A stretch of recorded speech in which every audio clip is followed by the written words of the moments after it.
Meditation on God's Word made simple. In our culture, there's a lot of focus on meditation. The focus is on breathing, there's a lot of yoga classes, and just the whole culture seems to deal with anxiety, stress, and all of that comes with living life, and they're doing it with tools that they have at their disposal. And some things are actually demonic, not helpful. The Bible talks about meditation, and we need to reclaim the biblical practice of meditation. Meditation, in a nutshell, is deep thinking on the truths of God's Word. Meditation on God's Word is like letting the Bible brew in your brain.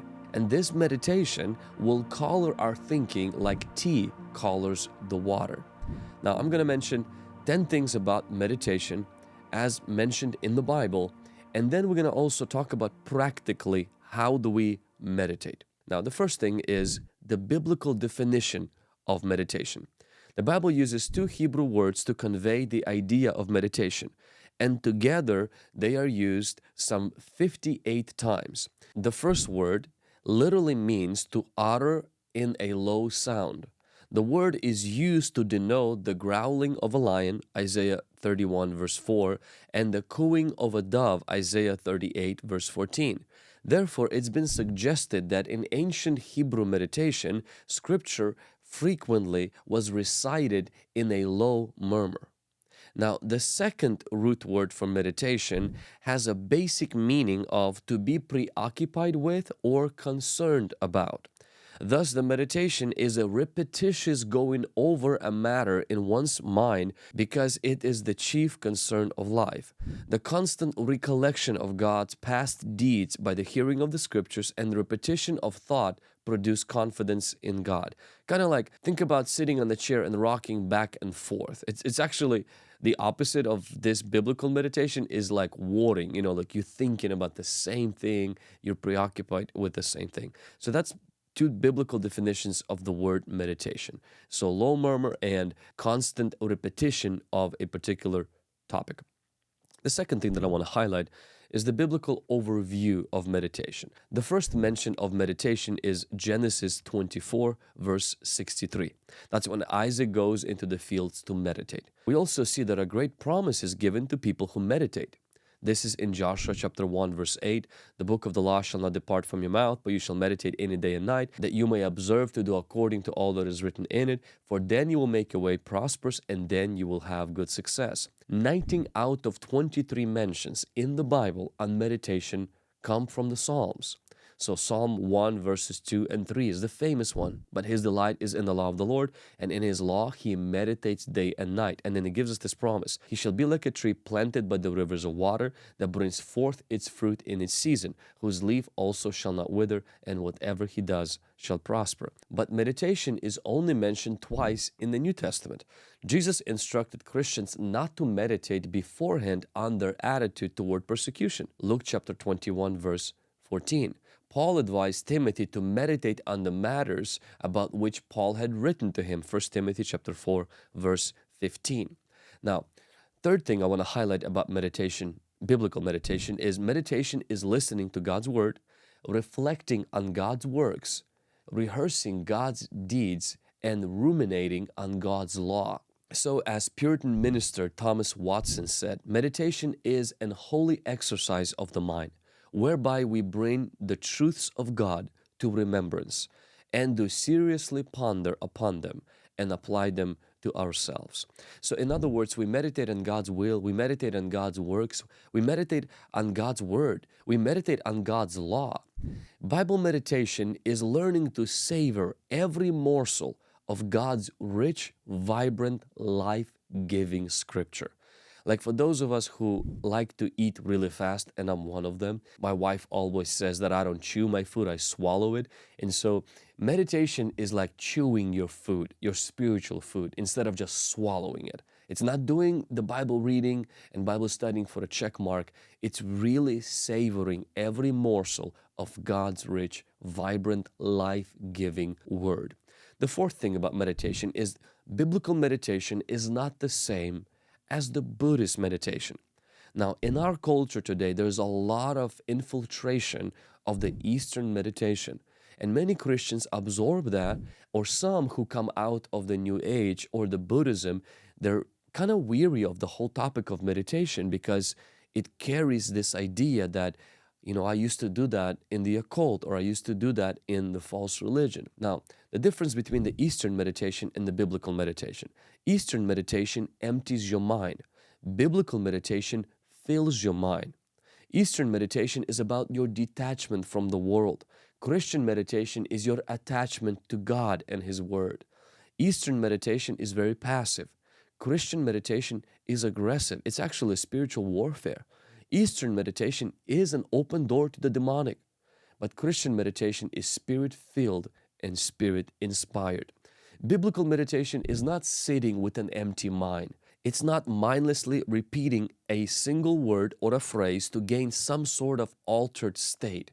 It's not burning candles or sitting calmly on the rug. Now, nothing wrong with burning a candle, okay? And nothing wrong with sitting on the rug, but that's not what biblical meditation is. It's not about a rug or a candle. It's about God's Word. Biblical meditation is not listening to soothing music or practicing yoga. Biblical meditation is not primarily focused on relaxation, finding calm and comfort. It's not about controlling your breathing. It's not about repeating mantras like God loves me, I am loved, I am special, God is in control, I am enough. That's not biblical meditation. Matthew 6:7 says this, "And when you pray, do not use vain repetitions as the heathens do." The heathens have not improved their repetitions. They still do that. Kind of recite these mantras to try to really put yourself in that state of positive thinking and positive outlook. I'm not against positivity. Goliath was positive. He was extremely positive. He still was defeated. Positivity anchored in yourself is not biblical meditation. World meditation really misses the whole point because the worship of God is replaced with the focus on me. Confession of sin is replaced with burning candles. Repentance is replaced with soothing music, breathing, and being in nature. Scripture is made second to mantras pulled out of the Bible and many times out of context. Daydreaming is not meditation. In daydreaming, you're letting your thoughts wander. In meditation, you focus your thoughts. Number 5, biblical meditation follows God's reading and Scripture memorization. In Psalm 119, 148, it says, "My eyes are awake through the night watches, that I meditate on your word." That means the meditation is not on my breathing. The meditation is not on emptying myself. I'm intentionally focusing my thoughts on God's Word. Number 6, biblical meditation takes place in the heart. See, it's not necessarily mental gymnastic. It's an issue. It's a matter. It happens in the heart. Psalm 19:14 says, "Let the words of my mouth and the meditation of my heart be acceptable in your sight, O Lord, my strength and my Redeemer." Number 7, biblical meditation can happen anytime, night or day. Again, the psalm that I cited earlier, Psalm 119, 148, "My eyes are awake through the night watches, that I may meditate on your word." So it happens during the night, but it can happen during the day as well. Number 8, biblical meditation includes meditating on God's works, God's ways, and God's will. So 3 W's, that biblical meditation encompasses God's works, God's ways, and God's will. Psalm 143 verse 5, it says, "I remember the days of old. I meditate on all your works. I muse on the work of your hands." In Psalm 119:15, "I will meditate on your precepts and contemplate your ways." As we're meditating on God's word, we're meditating on God's works, we're meditating on God's will, we are meditating on God. And all of that is found in God's word. But also you can be meditating on what God has done in your life and how He has led you and the will of His for your life. Number 9, biblical meditation is a form of spiritual warfare. Meditation requires time and effort. It can't be rushed. In 2 Corinthians chapter 10, verses 4 through 5, it talks about the weapons of our warfare are not carnal, but they are mighty in God for pulling down strongholds, casting down arguments and every high thing that exalts itself against the knowledge of God, bringing every thought into captivity to the obedience of Christ. I want you to notice that our thoughts are not to run rampant. They are to be captured and they are to be submitted to Jesus. So it's a form of warfare. This is not me trying to empty my mind. This is me trying to actually instill the Word of God into my thought life. In Philippians chapter 4, verse 8, it talks about, finally, brethren, whatever things are true, whatever things are noble, whatever things are just, whatever things are pure, whatever things are lovely, whatever things are of good report, if there's any virtue and if there's anything praiseworthy, meditate on these things. I want you to notice that we are to choose our thoughts. We are to think on certain things. Don't let your mind wander around. Don't let your thoughts think on their own. You choose what you can think on. You're not your thoughts. You are a spirit, and you can choose your thoughts. You can meditate on these things. That's why meditation is a form of spiritual warfare. And the last thing, number 10, is that God promises blessings to those who meditate on His Word. I already mentioned Joshua 1:8, Psalm 1, 2, and 3. As you meditate, the quality of your thoughts begin to change. Your dominant thoughts, your subconscious thoughts, these default automatic thoughts begin to be more in line with the scriptures, more in line with the character of God, and more in line with the Spirit of God, more in line with faith. You actually become more positive, but not positive like just you're an optimist, but positive that you are anchored in God's Word and you're walking by faith. Now, I'm pretty sure by now you're like, yeah, I really need to spend more time meditating on God's Word, but like, how do I do that? I'm so glad that you asked. In Isaiah 26, verse 3, it says, you will keep him in perfect peace, whose mind is stayed on you, because he trusts in you. Here are some practical things to consider if you want to learn how to meditate. Number one is find place and time where you are least distracted. Number two, start with prayer and worship to God. Lean on the Holy Spirit. Number three, choose a small portion of the scripture that the Holy Spirit impresses on your heart. With this small portion of scripture, you can read it, memorize it, and let it speak to you. Sometimes just journal it and write it down, but just kind of take a portion of scripture that the Holy Spirit impresses from perhaps your Bible reading, your daily devotional, and just highlight that portion of scripture. The next thing that you can do is you can emphasize different words in that portion of scripture. For example, you can take John chapter 11, verse 25, where it talks about, I am the resurrection and the life. And you can focus on I am. You can focus on the resurrection. You can focus on the life. And you just take every word and like savor every word that is in that text. The next one is you can rewrite that text in your own words. Now, you're not adding anything. You're just rewriting it. What does it mean for you? What is the Holy Spirit highlighting? Writing it does something to you. It stimulates those thoughts. Then you can also formulate a principle from this text. What does it teach? What is this trying to say? What is this trying to communicate? Because you're pondering on this text. You're savoring it. Think of an illustration of the text, of this portion of scripture. What kind of a picture that you can draw that explains this portion of a scripture? And maybe draw that. You don't have to be an artist to do that. But you're pretty much, what you're doing is you're extracting life that's in this text. You can look for application of this particular portion of scripture. Now, usually every portion of scripture has one interpretation, but many applications.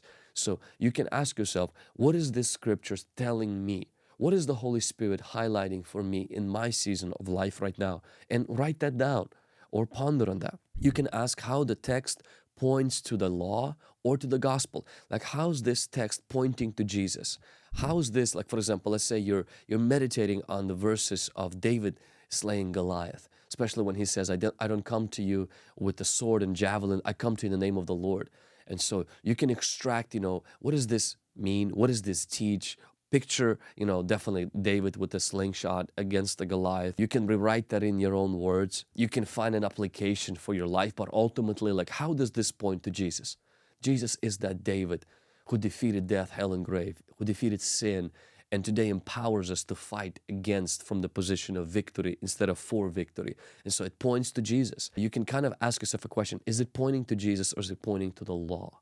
You can also ponder on the verse by asking this question, what question does this portion of scripture answer? Or what problem is this portion, this passage that I'm meditating on trying to solve? So what question is it answering and what problem is it solving? Lastly, take time to pray through this text. One of the best ways to really kind of savor it is to pray through it. Take the portion and just make it your prayer. Take that verse and make it your prayer. And so these are some of the practical things that you can do to really savor and to really receive from the scripture by the virtue of meditation. Remember, this is spiritual warfare. It's not passive, idle, kind of sitting there trying to empty your mind. No, you're actually engaged, you're active, and you're fighting against demonic thoughts, worldly thoughts, fleshly thoughts by implanting God's word into your heart. As you keep God's word in your heart, you will not sin against Him, because God's word in you is His presence in you, is His life in you, because His Spirit, the Bible says that all of the scripture is inspired by God. That word inspired by God in Timothy, it actually means like it's God breathed, like God breathed into His word. So when you're reading it, it's almost like you're inhaling, you're breathing in the word, the breath of God. It's just incredible. So learn to practice meditation. Learn to practice, after you finish your devotional throughout the day, as you're, going for a walk, or, finding that quiet time in your day or in your week where you just sit and you reflect on God's word, on God's ways, on God's work, and God's will in your life. Thank you for watching this video. Let me know in the comments below any other practices that you have implemented in your life to help you meditate on God's word. Don't forget to subscribe, hit like to this video, and then I will see you next time in the next video.